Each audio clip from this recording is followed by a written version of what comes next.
ಇಷ್ಟು ಹದವಾಗಿ ರೋಸ್ಟ್ ಆಗಬೇಕು ಚಿಕನ್ನು. ತುಂಬಾ ಟೇಸ್ಟಿಯಾಗಿ ಬರುತ್ತೆ. ನಂತರ ನಾವು ಮಸಾಲನ ಹಾಕ್ಕೊಳ್ಳೋದು. ಮಸಾಲ ಹಾಕಿದ್ಮೇಲೆ ನೋಡ್ಬೋದು ಕಲರ್ಫುಲ್ಲಾಗಿ ತುಂಬಾ ನೋಡೋದಕ್ಕೆ ತುಂಬಾ ಕಲರ್ಫುಲ್ಲಾಗಿ ಕಾಣ್ತಿದೆ. Hello friends, welcome back to Ruchi Payana. ಇವತ್ತಿನ ವಿಡಿಯೋದಲ್ಲಿ ನಾನು ಒಂದು ಚಿಕನ್ ಮಸಾಲ ಇಡ್ಲಿಗೆ, ದೋಸೆಗೆ, ಚಪಾತಿಗೆ ಮತ್ತು ನಾನ್, ರೋಟಿ ಏನಕ್ಕಾದರೂ ಮುದ್ದೆಗೆ, ಬಿಸಿ ಅನ್ನಕ್ಕಂತೂ ತುಂಬಾ ಟೇಸ್ಟಿಯಾಗಿರುತ್ತೆ. ಹಾಗಿದ್ರೆ ಹೇಗೆ ಮಾಡೋದು ನೋಡೋಣ ಬನ್ನಿ. ಒಂದು ಕುಕ್ಕರ್ಗೆ ಒಂದು ಅರ್ಧ ಹಿಡಿಯಾಗಷ್ಟು ಪುದೀನ ಮತ್ತು ಅರ್ಧ ಹಿಡಿಯಾಗಷ್ಟು ಕೊತ್ತಂಬರಿ ಸೊಪ್ಪು ಮತ್ತು ಒಂದು 2 ಬೆಳ್ಳುಳ್ಳಿ, ಒಂದು ಅರ್ಧ ಇಂಚು ಶುಂಠಿ, ಒಂದು 2 ಸ್ಪೂನ್ ಆಗೋಷ್ಟು ಕಾಯಿ ತುರಿಯನ್ನು ಹಾಕ್ಕೊಂಡಿದ್ದೀನಿ. ಒಂದು 5ರಿಂದ 6 ಹಸಿಮೆಣ್ಸಿಕಾಯಿ, ಜೊತೆಗೆ ಒಂದು ದೊಡ್ಡ ಸ್ಪೂನಲ್ಲಿ ಕರಿಮೆಣಸನ್ನು ಹಾಕ್ಕೊಂಡಿದ್ದೀನಿ. ಇದಿಷ್ಟನ್ನು ಹಾಕ್ಕೊಂಡು ಇದನ್ನು ರುಬ್ಕೊಳ್ಳೋಣ. ತುಂಬಾ ನೈಸಾಗಿರಬೇಕು ನೋಡಿ, ಈ ರೀತಿ ಇದನ್ನು ರುಬ್ಕೊಂಡು ರೆಡಿ ಮಾಡ್ಕೊಂಡಾಯಿತು. ಈಗ ಒಂದು ಬಾಣಲೆನ ಇಟ್ಕೊಂಡು ಅದಕ್ಕೆ ಆಯಿಲನ್ನು ಹಾಕ್ಕೊಳ್ಳೋಣ. ಆಯಿಲನ್ನು ಹಾಕ್ಕೊಂಡು ಒಂದು ಅರ್ಧ ಈರುಳ್ಳಿಯನ್ನು ಕಟ್ ಮಾಡಿ ಹಾಕಿದ್ದೀನಿ. ಅರ್ಧ ಈರುಳ್ಳಿ ಆದ ನಂತರ ಸ್ವಲ್ಪ ಕರಿಬೇವು ಸೊಪ್ಪನ್ನು ಹಾಕಿದ್ದೀನಿ. ಹಸಿ ಕರಿಬೇವು ಸೊಪ್ಪಿದ್ರೆ ಹಾಕ್ಕೊಳ್ಳಿ, ತುಂಬಾ ಚೆನ್ನಾಗಿರುತ್ತೆ. ಮತ್ತು ಅದ್ರ ಘಮ ಇರಬಹುದು, ಅದ್ರ ಟೇಸ್ಟ್ ಇರ್ಬೋದು, ತುಂಬಾ ಚೆನ್ನಾಗಿರುತ್ತೆ. ಇದನ್ನು ಎಣ್ಣೆಯಲ್ಲಿ ಚೆನ್ನಾಗಿ ಫ್ರೈ ಮಾಡ್ಕೊಳ್ಳೋಣ. ಈ ಫ್ರೈ ಮಾಡ್ಕೊಂಡಿದ್ದಾದ ನಂತರ ನಾವು ಇದಕ್ಕೆ ಚಿಕನನ್ನು ಹಾಕ್ತಿದ್ದೀನಿ. ನಾನೊಂದು 3/4 kg ಚಿಕನನ್ನು ಹಾಕ್ಕೊಂಡಿದ್ದೀನಿ ಅಷ್ಟೇ. ಒಂದು 3/4 kg ಚಿಕನ್ ಇದ್ದರೆ ಒಂದು 6-7 ಜನಕ್ಕೂ ತುಂಬಾ ಟೇಸ್ಟಿಯಾಗಿರುವಂಥ ಈ ಗ್ರೇವಿನ ರೆಡಿ ಮಾಡ್ಕೋಬೋದು. ಎಷ್ಟು ಚೆನ್ನಾಗಿರುತ್ತೆ ಅಂದರೆ ತುಂಬಾ ಟೇಸ್ಟಿಯಾಗಿರುತ್ತೆ. ನೀವು ಬಿಸಿ ಅನ್ನಕ್ಕೆ ತಿಂತೀವಿ ಅಂದ್ರೂ ಅದು ಬಿಸಿ ಅನ್ನಕ್ಕೂ ಆಗುತ್ತೆ. ಇಲ್ಲ ನಾವು ದೋಸೆಗೆ, ಇಡ್ಲಿಗೆ ಮತ್ತು ಚಪಾತಿ, ಪೂರಿಗೆ ಅಂದರೆ ತುಂಬಾ ಅದಕ್ಕೂ ಚೆನ್ನಾಗಿ ಹೊಂದ್ಕೊಳ್ಳುತ್ತೆ. ನಾವು ಏನಕ್ಕೆ ಬೇಕಾದ್ರೂ ಇದನ್ನು ತಿನ್ಬೋದು. ಇನ್ನೊಂದು ಸ್ವಲ್ಪ ಡ್ರೈ ಮಾಡಿದ್ರೆ ನಾವು ಸೈಡ್ ಡಿಶ್ ಆಗು ಇದನ್ನು ತಿನ್ನಬಹುದು. ನೋಡಿ, ಇದರಲ್ಲಿ ಮೇನಾಗಿ ನಾವು ಇದರಲ್ಲಿ ನೀರೆಲ್ಲ ಚೆನ್ನಾಗಿ ಇಂಗುವ ರೀತಿ ನಾವು ಇದನ್ನು ಹುರ್ಕೋಬೇಕಾಗತ್ತೆ. ಇದಕ್ಕೆ ರುಚಿಗೆ ತಕ್ಕಷ್ಟು ಉಪ್ಪನ್ನು ಹಾಕ್ಕೊಳ್ಳೋಣ. ಉಪ್ಪನ್ನು ಹಾಕಿದ್ಮೇಲೆ ಸ್ವಲ್ಪ ನೀರನ್ನು ಬಿಡುತ್ತೆ ಚಿಕನ್ನು. ಅದನ್ನು ನೀರೆಲ್ಲ ಕ್ಲಿಯರಾಗಿ ಸುಣ್ಣಬೇಕು. ಅಲ್ಲಿವರೆಗೂ ನಾವು ಇದನ್ನು ಹುರ್ಕೋಬೇಕಾಗತ್ತೆ.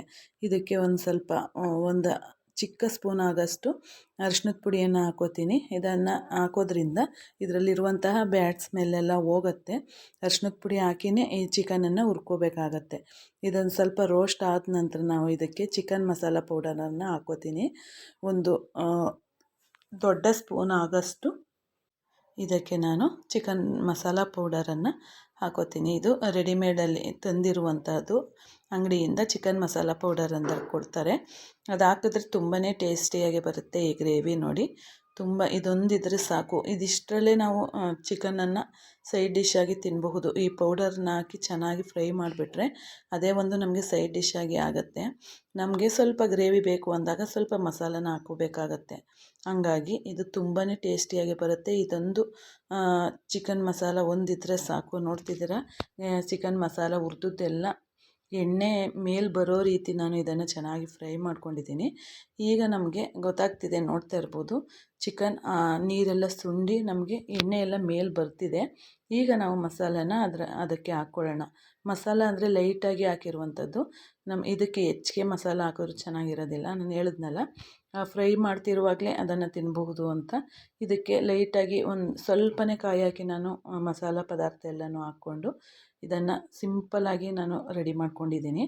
ಇದನ್ನು ಅಷ್ಟೇ ನಾವು ಜಾರ್ ತೊಳೆದು ಒಂದು 1/4 ಲೋಟದಷ್ಟು ನೀರು ಹಾಕಿದ್ರೆ ಸಾಕು, ಹೆಚ್ಚು ನೀರು ಬೇಕಾಗಿಲ್ಲ. ಇದಿಷ್ಟು ಚೆನ್ನಾಗಿ ನಮಗೆ ಹೊಂದ್ಕೊಳ್ಬೇಕು. ಅದು ಚಿಕನ್ ಜೊತೆಗೆಲ್ಲ ಮೆಲ್ಟ್ ಆಗಬೇಕು. ಆವಾಗ ಅಲ್ಲಿವರೆಗೂ ನಾವು ಇದನ್ನು ಬೇಯಿಸ್ಕೋಬೇಕಾಗತ್ತೆ. ಜೊತೆಗೆ ಈಗಾಗಲೇ ಹಾಕಿರುವಂತಹ ಉಪ್ಪು ನಮಗೆ ಈ ಗ್ರೇವಿಗೆ ಸಾಕಾಗತ್ತೆ. ಬೇಕಂದರೆ ನೋಡ್ಕೊಂಡು ಹಾಕೋಬಹುದು. ಇದು ಅಳತೆಗೆ ಸಾಕು.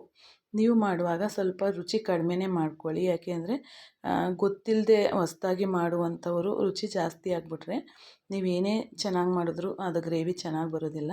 ಹಾಗಾಗಿ ಅದಕ್ಕೋಸ್ಕರ ಸ್ವಲ್ಪ ತಿಳ್ಕೊಳ್ಳೋವರೆಗೂ ಸ್ವಲ್ಪ ಉಪ್ಪನ್ನು ಕಡಿಮೆ ಹಾಕೋದನ್ನು ಅಭ್ಯಾಸ ಮಾಡ್ಕೊಳ್ಳಿ. ನೋಡಿಕೊಂಡು ಬೇಕು ಅಂದರೆ ಆಮೇಲೂ ಹಾಕ್ಕೋಬಹುದು. ಜಾಸ್ತಿ ಆದಾಗ ತುಂಬಾ ತೊಂದರೆ ಆಗುತ್ತೆ ಅದನ್ನು ರೆಡಿ ಮಾಡೋದು. ಅದಕ್ಕೋಸ್ಕರ ನೋಡಿ, ಆಲ್ಮೋಸ್ಟ್ ರೆಡಿ ಆಗ್ತಿದೆ. ಈಗ ನೋಡ್ತಾ ಇರ್ಬೋದು, ನೀರೆಲ್ಲ ಚೆನ್ನಾಗಿ ಬೆಂದು ಅದರಲ್ಲಿರುವಂಥ ಮಸಾಲ ಚಿಕನ್ ಜೊತೆ ಚೆನ್ನಾಗಿ ಮೆಲ್ಟ್ ಆಗಿದೆ. ತುಂಬಾ ಹದವಾಗಿ ರೆಡಿಯಾಗಿರುವಂತಹ ಈ ಮಸಾಲ ಗ್ರೇವಿಯನ್ನು ನೀವು ಯಾವುದ್ರ ಜೊತೆಗೆ ಬೇಕಾದರೂ, ನಾನು ಈಗಾಗಲೇ ಹೇಳ್ದಂಗೆ ಇಡ್ಲಿ ಜೊತೆಗೆ ಸೂಪರ್, ಚಪಾತಿ, ಪೂರಿ, ದೋಸೆನ 2 ದೋಸೆ ತಿನ್ನುವಂಥವ್ರು 4 ದೋಸೆ ತಿಂತಾರೆ ಈ ಚಿಕನ್ ಗ್ರೇವಿಗೆ. ಮತ್ತು ಪಲಾವ್ ಜೊತೆಗೆ ನೆಂಚ್ಕೊಳ್ಳೋದಕ್ಕೆ ಗ್ರೇವಿ ತುಂಬಾ ಟೇಸ್ಟಿಯಾಗಿರುವಂತಹ ಈ ಗ್ರೇವಿಯನ್ನು ರೆಡಿ ಮಾಡ್ಕೋಬೋದು ಅಂತ ಹೇಳ್ತಾ, ನೋಡಿದ್ರಲ್ಲ ಫುಲ್ ರೆಡಿ ಆಯಿತು. 100% ಗ್ರೇವಿ ರೆಡಿ ಇದೆ. ಈಗ ನೀವು ಇದನ್ನು ಯಾವುದ್ರ ಜೊತೆಗೆ ಬೇಕಾದರೂ ಹಾಕ್ಕೊಂಡು ಬ್ಯಾಟಿಂಗನ್ನು ಮಾಡ್ಕೋಬೋದು. ಬೇಕನ್ನೋರು ಇದಕ್ಕೆ ಕೊತ್ತಂಬರಿ ಸೊಪ್ಪನ್ನು ಹಾಕ್ಬೋದು. ನಾನು ರುಬ್ಬೋದಕ್ಕೆ ಜಾಸ್ತಿ ಹಾಕಿರೋದ್ರಿಂದ ನಾನು ಕೊನೆಯಲ್ಲಿ ಫೈನಲ್ ಟಚ್ ಕೊಡ್ತಾ ಇಲ್ಲ. ಹಾಗಾಗಿ ಬೇಕಂದರೆ ನೀವು ರೆಡಿ ಮಾಡ್ಕೋಬೋದು. ಧನ್ಯವಾದಗಳು ಫ್ರೆಂಡ್ಸ್. Thank you.